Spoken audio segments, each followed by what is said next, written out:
Di langit perang yang tak mengenal ampun, kendali atas jet tempur adalah seni dan kekuasaan. Tapi siapa yang lebih patuh pada kemauan pilotnya, siapa yang lebih liar, lebih agresif atau justru lebih jinak untuk ditaklukkan? F-16 Fighting Falcon vs Sukhoi Su-35 Flanker E. Inilah duel kendali udara. Satu mewakili presisi barat, satunya lagi kebuasan timur.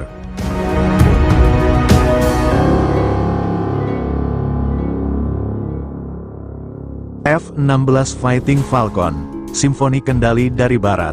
F-16 bukan cuma jet tempur, dia adalah alat bedah udara. Dengan kontrol fly-by-wire digital penuh, sistem ini tidak hanya membantu pilot, ia mengoreksi gerakan pilot demi kestabilan. Hasilnya, F-16 terasa ringan, halus, dan intuitif. "You were the jet," kata pilot Amerika. Mengendalikan F-16 bukan seperti mengemudikan mesin besar, tapi lebih seperti memperpanjang tubuhmu sendiri ke langit. Gerakan kecil di sidestick bisa membuat manuver presisi ekstrim. Dalam dogfight, F-16 adalah penari balet bersayap cepat, anggun, dan penuh akurasi. Tapi kelembutan ini ada harganya. F-16 tidak terlalu suka diajak nakal. Manuver liar dan ekstrim dibatasi oleh sistem. Ini pesawat yang menjaga pilot tetap hidup, bukan yang membiarkanmu jadi dewa di kokpit. Su-35 Flanker E, si liar dari timur, masuklah ke Su-35.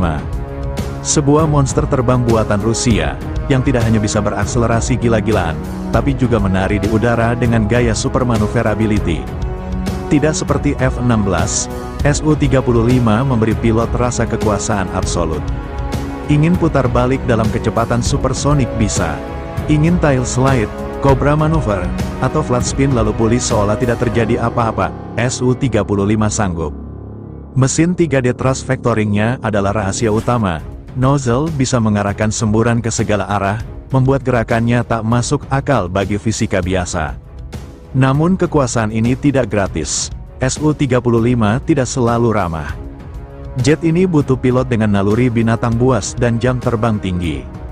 Satu kesalahan dan Su-35 bisa berubah dari kawan menjadi musuh. Ini bukan kendaraan, ini adalah naga yang harus kau taklukkan. F-16 lebih mudah dikendalikan, lebih ringan di tangan, dan lebih memaafkan kesalahan pilot pemula. Ia adalah jet untuk bertahan dan menang dengan efisiensi. Su-35 lebih beringas, lebih fleksibel, tapi hanya bisa dimaksimalkan oleh pilot yang benar-benar bersatu dengan mesinnya. Ia bukan sekedar jet, tapi senjata hidup. Jadi mana yang lebih mudah dikendalikan? Jawabannya tergantung siapa yang duduk di kokpit. Karena di tangan yang tepat, bahkan naga pun bisa dijadikan peliharaan. Itulah dia, duel kendali antara jet tempur besutan barat dan keganasan dari timur. Jangan lupa like, komen, serta subscribe channel Elang Militer.